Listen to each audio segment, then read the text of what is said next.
Welcome back, folks. This is episode 14 now of the Advanced Tactics Gold multiplayer game, PBEM. It's Kirkalmighty versus the Ironduke. And we're still going here.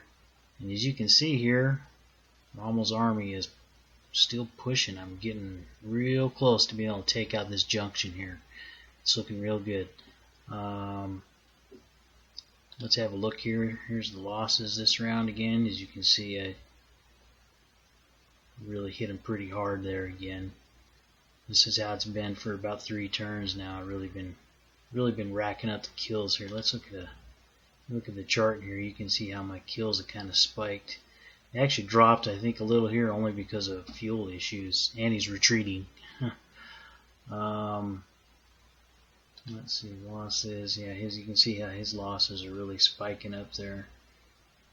Yeah. Okay. And he's being pretty stubborn down around here. He came back with some counterattacks. He didn't like it. Remember, I occupied. Let's zoom in here a little bit. Remember, I had occupied these 2 hexes right here next to the city last turn, and he actually kicked me out of those. I came back around and I've actually occupied 3 hexes now. I hit a lot of artillery on here. Also conducted an airstrike on this city, which actually did a fair amount of damage. I was kind of impressed. I think it makes a little bit of difference if you're attacking flak directly, as opposed to flak being next to it, adjacent hex. And he really doesn't have any flak adjacent. All the flak is really in the city itself. So that does make a little bit of a difference there if you're attacking directly on flak as opposed to it being adjacent. Oh, excuse me. He did a pretty big counterattack right here. Punched a hole right in my line. Somehow or another this guy retreated all the way to here. I'm not sure how that happened exactly. The other guy is just dead. He killed him. I tried taking it back, couldn't quite do it. I mean, I did some really severe damage down here to him. These units are useless now, but I was unable to retake that hex. I think maybe we should go ahead and have a look at the log here real quick, and you can see what he did on his turn.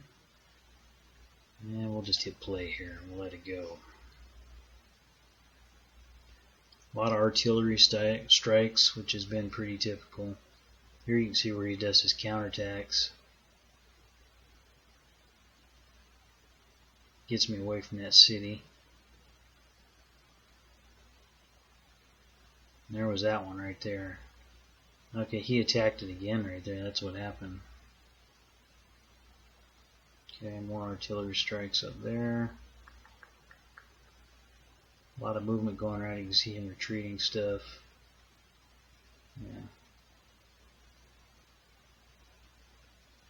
Yeah, okay, that's it. The survivors of this city up here, you kind of saw them. They went up this road here. I don't know how far he's backing them out of there. They're maybe just out of reach there. I couldn't have really mustered the force to attack him anyway because I'm trying to focus over here. I had a couple. He had a full stack here and a full stack here of just stuff he had retreated, plus new stuff coming in too. Like down here I just noticed just a lot of anti-tank guns, and I was actually able to muster. I had enough fuel this last round, and it's actually increased by another 1,000. I have 5,700 coming into this round. I was able to do 2 air attacks, one on the city here and I think one over here. And I did a total, I believe, 4 attacks with armor. So I had enough fuel to get a little bit more done. All 4 of these armor units here actually did conduct an attack. The infantry moved up there, but didn't have enough action points to actually get involved. It was purely armor in this attack. The infantry could not get involved. I attacked the stack here. After I softened it with some artillery back here, and I caused it to retreat. I attacked this one. I only had 50% of my action points left when I hit it. I think I lost a couple on this one, maybe a light tank and a couple armored cars on that attack right there.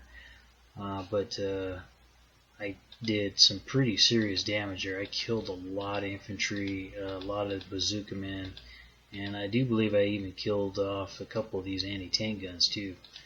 Oh, and some armor. I killed some armor here too. So these guys I'm trying to keep hitting them here before they have a chance to recover.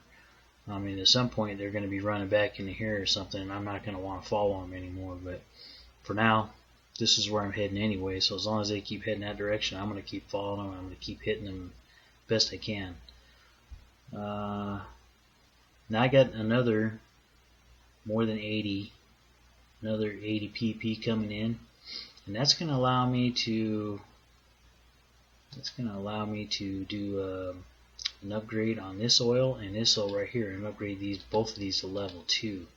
And I think that's going to be getting me up there. Should be getting me up there around my 8,000, hopefully a little over 8,000, which is my main goal right now.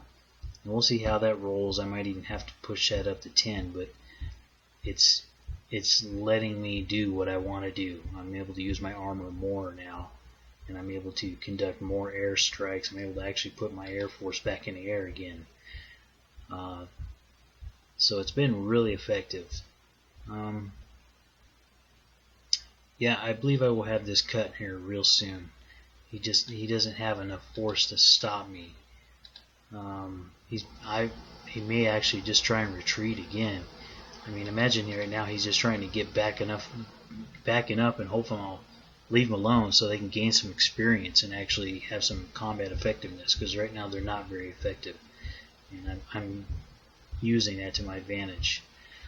I've taken note to the fact, and I actually had leave one of his infantry behind, that I've kind of got a soft underbelly here forming right now as this army's splitting apart from some kind of possible counterattack coming up out of Mende. Probably next round, when I'm not so worried about having so many PPs, I may actually form a small infantry army right around here, just as a contingency to guard this area. Yeah, I think I might do something like that, unless this city falls, and then I can start to maybe have a Kluge's army maybe kind of cover some of this over here. I don't know when this city is going to fall. I know I'm getting close. He's starting to suffer a lot of attrition over here. These counterattacks he had over here really were just kind of a desperate measure to keep me from surrounding this city, which you see now I got 3 sides on. I don't think he can dislodge all of these. Eventually he's going to get to a point where I'm going to be able to hit this city with a ground attack, and it's going to be pretty devastating. Kind of like this one was up here. He lost a lot of material when I was able to conduct a ground attack on there. And I left one armored unit behind to help assist in this. One of Rommel's armor, it has been left behind. And well, that's about the gist of everything that's gone on this turn, and we're still going. The Ironduke hasn't quite thrown in the towel here yet, and I like the way things are going right now. I think we're going to have this junction soon, and hopefully really start to affect his supplies down here. And I don't think anything interesting going on with the production this round. You can have a look in here if you want. This is what we're producing over here now. Just some replacement infantry for the guys that got killed. We got a little more artillery coming in. Some AT guns, I believe some infantry guns. Some mortars. More armor for Rommel's. I got a tank factory just sends a steady flow of armored cars and light tanks into Rommel's HQ there, so he can keep his panzers up to snuff. And that's about it there. Yeah, back out of here. I think we'll go ahead and end this episode here, and we'll see you in the next episode, and we'll see what my opponent does. Thanks for watching.